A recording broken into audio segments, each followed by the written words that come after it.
Department అభినందిస్తున్నా. రాత్రి మగుళ్ళు కష్టపడుతున్నారు. మా రామానాయుడు గారు కూడా ఇంకా పని అనుకుంటే ఇంకా మామూలుగా వదిలిపెట్టాడు. 24 గంటల పని చేస్తూ ఉంటాడు. కడాను మీరు చూస్తే 87% ఈ రోజున, మొన్నైతే 93% రిజర్వాయర్లన్నీ ఫుల్ చేసిన ఘనత ఇరిగేషన్ డిపార్ట్మెంట్ది, మా మంత్రిది, వీళ్ళందరినీ చెప్పి నేను మీకు తెలియజేస్తున్నా. అదే సమయంలో ఎక్కడో తుంగభద్ర డ్యాంలో మనకు కూడా సంబంధం ఉంది. తుంగభద్ర డ్యాంలో గేటు కొట్టుకోకపోతే కర్ణాటక గవర్నమెంట్ వదిలేశారు.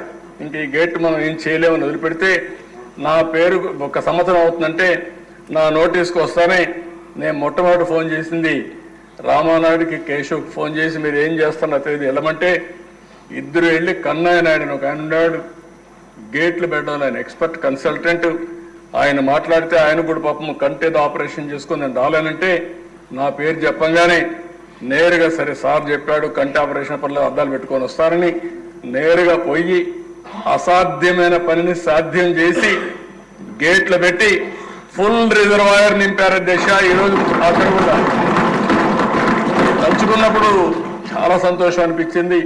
మొన్నైతే కర్ణాటక గవర్నమెంట్ కన్నయ్య నాయుడికి అవార్డు ఇచ్చారు, సన్మానం చేశారు ఆ పని చేసిన దానికి.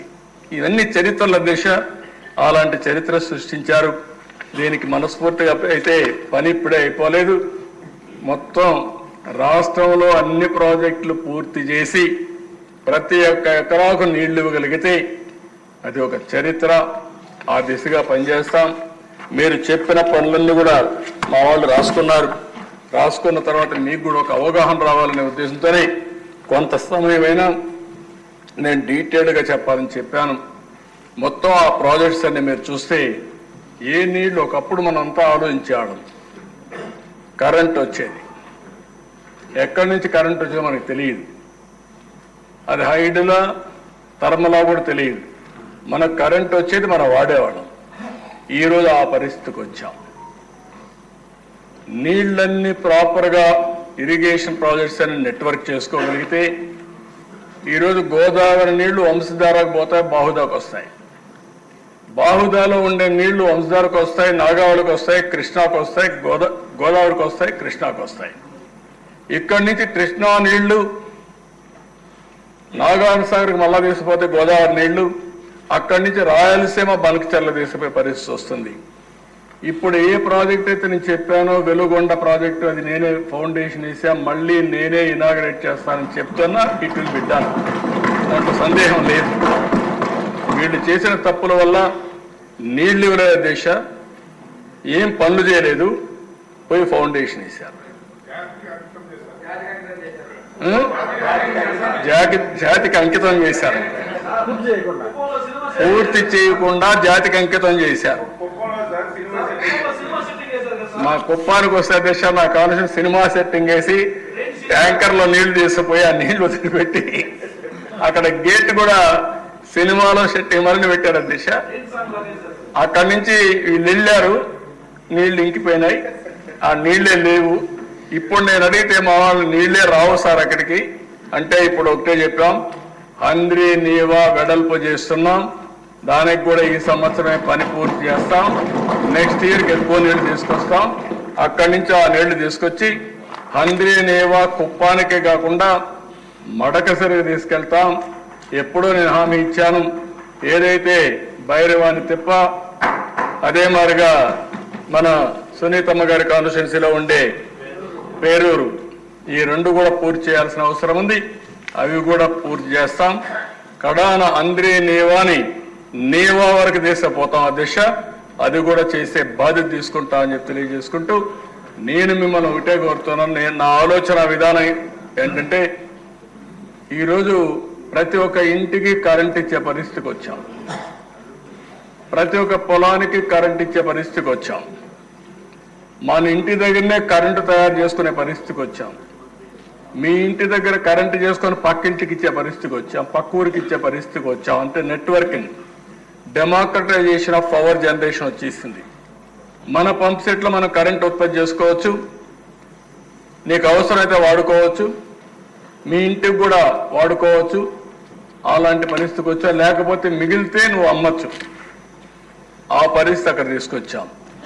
రెండోది వాటర్ నెట్వర్క్ ద్వారా ప్రతి ఒక్క ఎకరాకు నీళ్లు ఇవ్వగలిగితే, నీళ్లను పొదుపు చేసుకోగలిగితే, నదుల అనుసంధానం చేయగలిగితే, మారుమూల ప్రాంతాలకు కూడా నీళ్లు తీసుకుపోగలిగితే ఇంకా దిశ ఇండస్ట్రీ కానీ లేకపోతే డ్రింకింగ్ వాటర్ కానీ వ్యవసాయానికి ఏమాత్రం కొరత ఉండదు.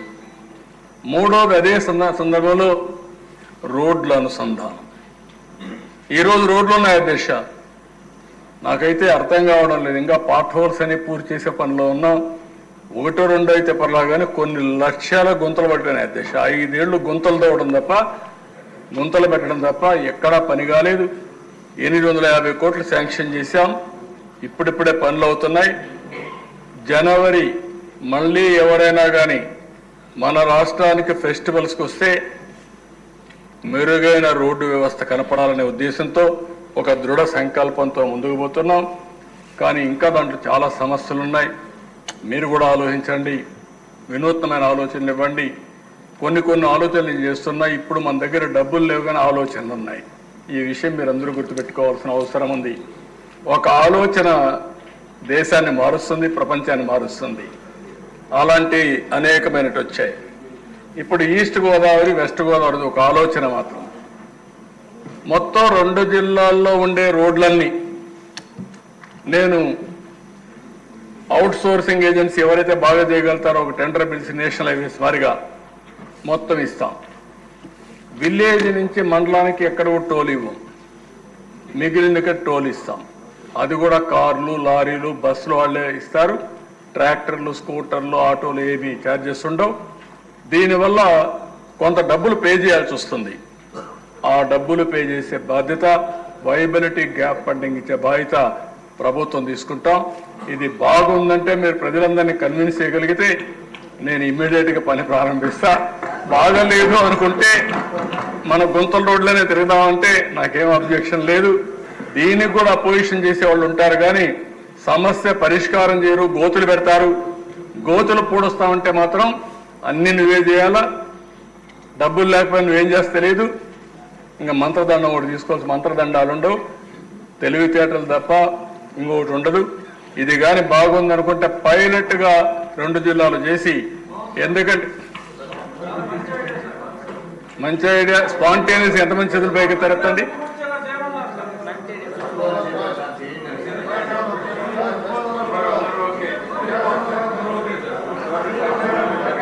ఓకే,